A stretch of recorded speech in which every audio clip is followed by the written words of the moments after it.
எதுக்கு இந்த அமைப்புகள் எல்லாம்? இது போன்றவர்களுக்கு நாங்கள் உதவிக்கரம் நீட்டாமல், வழிகாட்டல் கொடுக்காமல் நாங்கள் அமைப்பு நடத்துறதுல அர்த்தமும் இல்லை. எல்லா சிவில் அமைப்பையும் மூடி போடுங்கடா. இஸ்லாம்ல එක්කෙනෙක්ව අරගන්න එකේ තේරුම මුස්ලිම් ජනගහනය වැඩි කරන එකනේ අපි වැඩි වේගෙන තමයි ඉන්නේ. අපි වර්ධනය කරන ජනතාව. මුස්ලිම් ආධ්‍යාත්මික නායකවරු මෙවැනි අය පිළිබඳව තොරතුරු රැස් කරලා ඔවුන්ගේ තත්ත්වය මොකද්ද? ඔවුන් ආගමට ආපු හේතුව මොකද්ද? ඔවුන් අප සමග පවත්වන්න බලාපොරොත්තු වෙන සම්බන්ධතාවය මොකද්ද? ඔවුන්ට අපි පිට විය ඇති ආකාරය මොකද්ද? ඒට වඩා අපිට අවශ්‍යයි ආගමික දැනුම. ඔහු ආගම තුල පවත්වාගත්තේ. ඔහු අහනවා සලාතය කියන්නේ මොකද්ද කියලා. குறைந்தபட்சம் ஐவேளை தொழுகை என்னவென்றும் அவருக்கு விளக்கம் தெரியாத அளவுக்கு அவர் ஓரங்கட்டப்பட்டிருக்கிறார் என்றால் நாங்க எந்த அளவுக்கு சமூகத்தில் நாங்க அமைப்பா செயல்படுற என்ன அர்த்தம் இருக்குது? நாங்களா போயிட்டு பிரபுதேவா முஸ்லிமானவரை கண்டுபிடிக்கலாம், யார்ட்ட நெத்தில எழுதி இல்ல. அப்ப நீங்க பிரபுதேவா இஸ்லாத்துக்கு வந்திருக்கிறார் என்றது பிரபுதேவா சொன்னாதான் தெரியும். நான் வந்து மதுரை தான் பிறப்பிடமா கொண்டிருக்கேன். சரி. ஆனா இந்து வந்து இஸ்லாத்துக்கு வந்திருக்கிறோம். சரி. இஸ்லாத்துக்கு வந்திருக்கேன்னு சொன்னா இஸ்லாம் லவ் பண்ணி முடிச்சோம். அவங்க பெஸ்ட்டுக்கு முடிக்க போறப்ப சொன்னாங்க நீங்க இஸ்லாத்துக்கு வந்தா தான் முடிப்போம். இஸ்லாத்துக்கு நாங்க பள்ளி மூலியமா கொஞ்சம் இப்படி பேசு இல்ல பள்ளி மூலியமாக களிமா சொல்லி பள்ளிக்கு எடுத்தாங்க. பட் மற்ற விஷயங்கள் செய்யலன்னு சொன்னாக்க மற்ற விஷயம் தட்டுப்பாடு ஆகி அதுக்கு பிறகு நாங்க ரெஜிஸ்டர் பண்ண ஆகப்ப சொல்லி முடிச்சு கொண்டு பெஸ்ட் போய் நான் வந்து இப்ப 10 வருஷம் ஆகும். நான் கேட்கறதுக்கு பெஸ்ட் போய் நான் கேட்கற சில கேள்விகள் இருக்கு. பெஸ்ட் உங்கள்ட்ட தொழுகை அப்படிங்கிறதுக்கு அர்த்தம் இல்லை. என்னத்துக்கு தொழுகையின் அர்த்தம் என்ன? பிரபுதேவா ශ්‍රීදේවිලයි ප්‍රභූදේවලයි අපේ වැඩසටහන දෙමළ ප්‍රාන්තයෙන්ම සම්ප්‍රාප්ත ප්‍රභූදේවා සහෝදරයා. ඔහු ඉස්ලාම් දහම පවා වැළඳගෙන තිබෙනවා. වසර 10ක කාලයක් වෙනවා. නමුත් මුස්ලිම් ප්‍රජාවත් එක්ක උට තියෙන සම්බන්ධතාවය බොහොම අඩුයි. සිංහලතල සොලිට තමුල්ලා වාර.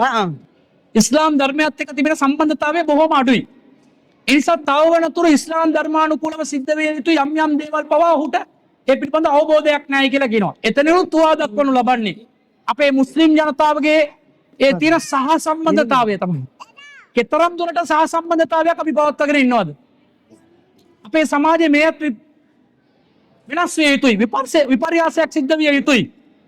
මුස්ලිම් නොවන සහෝදරයෙක් ඉස්ලාම් ධර්මය අවබෝධයෙන් වැළඳගත්තා නම් මිල මුදල් වලට නොව, වාසිතකා නොව, ආත්මාර්ථය උදෙසා නොව අවබෝධයෙන් ඉස්ලාම් ධර්මය වැළඳගත්තා නම් ඒ සහෝදරයාගේ ධාර්මික දැනුම පෝෂණය කරන්න, වර්ධනය කරන්න, ඔහුව එම ධර්මය ක්‍රියාත්මක කරවන්න. ඉස්ලාම් වල එක්කෙනෙක්ව අරගන්න එකේ තේරුම මුස්ලිම් ජනගහනය වැඩි කරන එකනේ අපි වැඩි වේගෙන තමයි ඉන්නේ. අපි වර්ධනය කරන ජනතාව. ලෝකේ කෝටි 800න් 200ක් කියන්නේ අතරෙන් එකක්. ලෝකේ කොහේ 4 දෙනෙක් හිටියත් එක මුස්ලිම් කෙනෙක් ඉන්නවා කියන එකයි අර්ථය. අපේ ජනගහනය වැඩි කරන එකේ කිසිම අර්ථයක් නැහැ. අපට අවශ්‍ය ධර්මයේ ඇසිරෙන්නේ බිහි කළ යුතුයි. ධර්මය අවබෝධ කරගන්නෙක් බිහි විය යුතුයි. නිකම් අය එකතු වීම තුලින් ඉස්ලාම් තවදුරටත් පළුදු වෙයි. තවත් පරිහානියටපත් වෙයි. ඒ ක්‍රමේ නැති කරන්න මුස්ලිම් ආධ්‍යාත්මික නායකවරු මෙවැනි අය පිළිබඳව තොරතුරු රැස් කරලා ඔවුන්ගේ තත්ත්වය මොකද්ද? ඔවුන් ආගමට ආපු හේතුව මොකද්ද? ඔවුන් අප සමග පවත්වන්න බලාපොරොත්තු වෙන සම්බන්ධතාවය මොකද්ද? ඔවුන්ට අපි පිට විය ඇති ආකාරය මොකද්ද? අපිට බෑ ඔවුන්ට ගෙවල් මේ ඉඩම් කඩම් ඔක්කොම අරන් දීලා යාන වාහන අරන් දීලා ඒව කරන්න අපිටත් නෑ ඕවා. අපිටත් නෑ ඒ වගේ ලොකු යාන වාහන. ඒ නිසා එවැනි ආර්ථිකමය වශයෙන් සුළු උදව්පදව් සිදු කර හැකි. නමුත් යම්කිසි සීමාවක් තිබෙනවා. ඒට වඩා අපිට අවශ්‍යයි ආගමික දැනුම. ඔහු ආගම තුල පවත්වාගත්තේ. ඔහු අහනවා සලාතය කියන්නේ මොකක්ද කියලා. මුස්ලිම් වරේ වුණාට පස්සේ අපට පැවරෙන ප්‍රධානතම වගකීම තමයි දිනපතා අපි 5 වතාවක් දෙවියන් නැමදිය යුතුයි. අලුයම කාලේ, මධ්‍යාන කාලේ, හවස් කාලේ, ඉරු බැස යාමෙන් පසුව රාත්‍රී කාලේ නැවතත් 5 වතාවක් අපි දෙවියන් යාඥා කළ යුතුයි. ඒ යාඥා කිරීමේ ක්‍රමය මොකක්ද කියන එක ඒ සහෝදරයාට උගන්වලා දීලා නැහැ කියන්නේ මමත් පිළිගත යුතුයි. අපේ තියෙන අඩුපාඩුව අපි ඒව निराකරණය කරගත යුතුයි. ඔබ සහෝදරයා ඔබගේ විස්තර ලබා දෙන්න. ඒවට අවශ්‍ය දේවල් මොකක්ද කියන එක අපි පැහැදිලි කරන්නම්. සලාතය කියලා කියන්නේ ඉන්න සලාත තන්හා අනිල් ෆහ්සායි වල් මුන්කර්. සලාතය යාඥාව කියන්නේ අශිෂ්ට සම්පන්න ක්‍රියාවන් හා පාපකාරී ක්‍රියාවලින් වලක්වන යාඥා ක්‍රමයක්. අපගේ සිත එක්තැන් කරලා දෙවියන් හමුවේ සිටගෙන දිනකට 5 වතාවක් අපි නම දිනකොට ඒ දෙවියන්ව සිහිපත් කරනකොට අපේ මනස එක්තැන් වෙනවා. යම් කිසි ආකාරයක භාවනාවක් අපි මනස එක්තැන් කරගන්නවා. ඒ දේව යාඥාවට අපි යොමු වීමෙන් සිත පිරිසිදු කිරීමක් කරනවා. අනුන්ට යාපත කරන මානසිකත්වය අදා ගන්නවා. ඒ වෙනුවෙන් දිනකට අනිවාර්යයෙන්ම අපි රකාත් 17ක් 5 වතාවක් අපි දෙවියන් යාඥා කළ යුතුයි. එම යාඥාව අපගේ ජීවිතය පිරිසිදු කරන දෙයක් කියලා ඉස්ලාම් ධර්මයේ පවසනවා. අපව පිරිසිදු අපි යාඥා කිරීම තුළින් දෙවියන්ගේ තේජස බලය මහිමය වැඩි වෙන්නේ නැහැ. අපි යාඥා නොකරුවොත් දෙවියන්ගේ තේජස ඒ ආකාරයෙන්ම පවතිනවා. ඒ වැඩි වෙනම මිසක් අඩුවන්නේ නැහැ. නමුත් දෙවියන් අපට මේ පණවා තිබෙන්නේ අපි ආධ්‍යාත්මිකව පරිපූර්ණ වන්නට, පෝෂණය වන්නට, වර්ධනය වන්නට. එම යාඥාව නිසි පරිදි ඉටු කළ යුතුයි. ඒ සඳහා ඉගැන්වීම මොකද්ද කියන එක ඔබට අපි ලබා දෙන්නම්. எங்களோட ஒரு சகோதரர் பிரபு தேவா இஸ்லாத்தை தழுவி 10 வருஷம். அவருக்கு இன்னும் தொழுகை என்றால் என்னன்னு எங்களோட சமூகம் கற்றுக் கொடுக்கல. இலங்கையில 54 முஸ்லிம் சிவில் அமைப்புகள் இருக்கிறார்கள். கிட்டத்தட்ட 15க்கும் மேற்பட்ட தௌஹீத் அமைப்புகள் இருக்கிறார்கள். பல பிரிவுகள் இஸ்லாத்தின் பெயரால் பிரிந்திருக்கிறார்கள். ஆனா ஒரு இந்து சகோதரன் ஓரிரை கொள்கை தான் சரி என்று இஸ்லாத்துக்கு வந்திருக்கிறார். அவருக்கு இஸ்லாத்துல வழிகாட்டல் நாங்க இன்னும் கொடுக்கல. எவ்வளவு மட்டமான, ரொம்ப கீழ்த்தரமான, சமூக பொறுப்பற்ற, இஸ்லாமிய மார்க்கத் மீது பற்றில்லாத, பற்றற்ற ஒரு நிலையில நாங்க இருக்கிறோம். இதுல மாற்றங்கள் வரணும். அப்ப நாங்க இது போன்ற சகோதரர்களை நாங்க அரவணைக்கணும். வாரவங்களுக்கு 3 வீல் வாங்கி கொடுக்கிறதும் வீடு கட்டி கொடுக்கிறதும் இல்ல நம்முடைய நோக்கம். அப்படி வர வேண்டிய அவசியமும் இல்லை. யாரும் புரிஞ்சு வந்தாங்கடா அல்லது ஏதாவது ஒரு காரணத்துக்காக வந்திருப்பாங்க. இந்த விஷயம் நல்லா இருக்குது இஸ்லாத்துல, அதை புரிஞ்சு நான் வர்றேன் எட்டு வந்திருந்தா அத்தகைய சகோதரர்களுக்கு நாங்கள் உதவிக்கரம் நீட்டுவதில்லையா? குறைந்தபட்சம் ஐவேள தொழுகை என்னவென்றும் அவருக்கு விளக்கம் தெரியாத அளவுக்கு அவர் ஓரங்கட்டப்பட்டிருக்கிறார் என்றால் நாங்க எந்த அளவுக்கு சமூகத்தில் நாங்க அமைப்பா செயல்படுற என்ன அர்த்தம் இருக்குது? ஒரு சமூக சிவில் அமைப்பாக நாங்க நடந்து கொள்றதுல என்ன அர்த்தம் இருக்குது? எதுக்கு இந்த அமைப்புகள் எல்லாம்? இது போன்றவர்களுக்கு நாங்கள் உதவிக்கரம் நீட்டாமல், வழிகாட்டல் கொடுக்காமல் நாங்கள் அமைப்பு நடத்துறதுல அர்த்தமும் இல்லை. எல்லா சிவில் அமைப்பையும் மூடி போடுங்கடா. நீங்களும் ஒண்ணு புரிஞ்சுக்கொள்ளணும். நீங்க இஸ்லாத்துக்கு வந்தீங்கன்னா யாராவது ஒரு அமைப்புக்கு போயிட்டு நான் அடுத்த கட்டம் என்ன பண்ணணும், நான் என்ன செய்யணும், இஸ்லாத்தை எப்படி நான் படிக்கணும் என்றதை கேட்கணும். எங்களோட சமூகத்துல எல்லாரும் கைவிட மாட்டாங்க.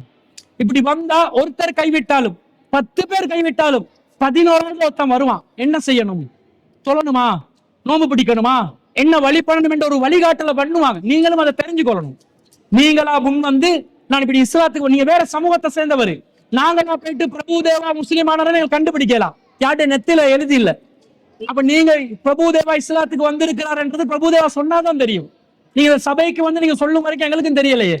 அந்த மாதிரி நீங்க முன் வந்து அப்படி எங்களோட கை கோர்த்து கொண்டால் அப்ப தாராள மனசோட என்ன செய்வாங்க, முன் வருவார். இந்த எங்களோட சபையில் இருக்கிறார் ஒரு கிறிஸ்தவ பாதிரியராக இருந்த, பௌத்த மதகுருவாக இருந்த, மௌலவிமார்களுடைய தரத்தில் அரபு படித்த ஒரு மதகுரு இருக்கிறார். இஸ்லாத்துக்கு வந்தவர் அப்துல் ரஹ்மான் அவர்கள், சல்மான் அவர்கள்.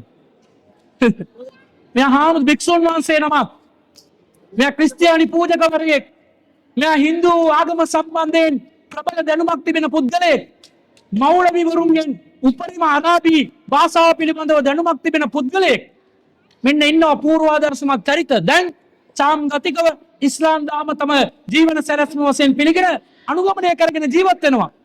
අවරෝධ එங்களுக்கு எப்படி தொடர்பு ஆச்சு, அப்படி கோவில் සම්බන්ධතාවය ඇති උනේ. ඒ සම්බන්ධතාවයේ දැනුම ගුවමාරුව ඔව්ව විනාඩි 5ක් මම කතා කරවන්න සලස්සන්න. ඔහුගේ කතාව බලන්න, අහන්න. ඒ තුලින් තේරෙයි දැනුම ගුවමාරු කරමු. அறிவை பகிர்வதுதான் முக்கியம். அந்த அறிவை பகிர்ந்து கொள்வதற்கு நீங்க தொடர்பாகணும். தொழுகை என்று சொல்வது நீங்கள் முஸ்லிமானால் கட்டாயமா செய்ய வேண்டிய ஒரு கடமை. 5 நேர தொழுகை, 17 ரக்காத்துகள் நீங்கள் கண்டிப்பாக தொழுதே ஆக வேண்டும். அந்த கடமையை நீங்க நிறைவேற்றினீங்கன்னா உபரியான வணக்கங்கள்ல ஈடுபடலாம். அப்ப இந்த கடமை எதற்காக சொன்னா, இன்ன ஸலாத்த தன்ஹா அனில் ஃபஹ்ஷாஇ வல் முன்கர், தொழுகை மானக்கேடான காரியங்களை விட்டும் தீமைகளை விட்டும் உங்களை பாதுகாக்கும். இறைவனை பாதுகாக்கிறதுக்கு இல்ல தொழுகை, எங்களை பாதுகாக்கிறதுக்கு தொழுகை. எங்களோட உள்ளத்தை பக்குவப்படுத்தி ஒருமுகப்படுத்தி இறைவனை பற்றி நினைத்து கொண்டு காலையிலும் பகல் நேரத்திலும் சாயங்காலமும் சூரியன் மறைந்ததற்கு பிறகும் இரவு நேரத்திலும் இறைவனை நாங்கள் வணங்குகின்ற நேரத்தில் உள்ளத்தை நாங்கள் தூய்மைப்படுத்திக் கொள்ளலாம், பக்குவப்படுத்திக் கொள்ளலாம். அந்த பக்குவப்படுத்துதலை தான் இந்த தொழுகை மூலம் இஸ்லாம் எதிர்பார்க்குது. தொழுவதனால் அல்லாஹ்வுடைய ஆற்றல்கள் சக்திகள் எல்லாம் கூட போவதென்றதில்லை, தொழாததனால் அது குறைய போறதும் இல்லை. இறைவன் தேவைகள் அற்றவன். நாங்கள் தொழுவது எங்களுடைய மனசை பாதுகாத்து இறைவனுக்கு நாங்கள் அடிமைகள் என்பதை நிறுவக்கூடிய விதத்தில் நாங்க செய்யற ஒரு வழிபாடாக இருக்குது. அது சம்பந்தப்பட்ட வழிகாட்டல்கள் மேலதிகமான உங்களுடைய விவரங்கள் எல்லாம் இன்ஷா அல்லாஹ் நம்முடைய நிர்வாகி ஒருவர் இருக்கிறார், அவர் தொடர்பு கொள்வார். தொடர்பு கொண்டு உங்களோட பேசிக் கொள்வார். இன்ஷா அல்லாஹ் பண்ணிக்க வேண்டும். இன்னொன்று இருக்கு, நான் வந்து அதுக்கு வந்து நான் ட்ரை பண்ணாம இல்லை, எல்லாம் ட்ரை பண்ணிட்டேன். 3-4 இடத்துக்கு போயிட்டேன். பள்ளி மூலியமா போனேன். ஊட்டாக்கள் செய்யலாம், ஊட்டாக்கள் வழி நடத்தணும். இப்போ நான் இஸ்லாத்துக்கு வந்தேன்னு சொன்னா ஊட்டாக்கள் வழி நடத்தல் தான் எனக்கு தேவை. நான் இஸ்லாத்துக்கு டக்குன்னு எனக்கு எல்லாம் தெரிஞ்சு கொள்ள இயல. ஊட்டாக்கள் வழி நடத்த இப்போ இப்படி செய்யும், இதெல்லாம் செய்யும், இப்படி பள்ளிக்கு போகணும், இந்நேரம் தொடர்பு கொள்ளணும், அதெல்லாம் சொல்லுவோம். எந்த வீட்டுல அதெல்லாம் உண்டு. சரி சரி, நம்முடைய தரப்புலயும் ஒரு தப்பு நடந்து இருக்குது. என்னன்னு சொன்னா, இஸ்லாத்துக்கு இப்படி பகிரங்கமா வர்றவங்களுக்குரிய ஒரு வழிகாட்டல் மையம் இல்லை.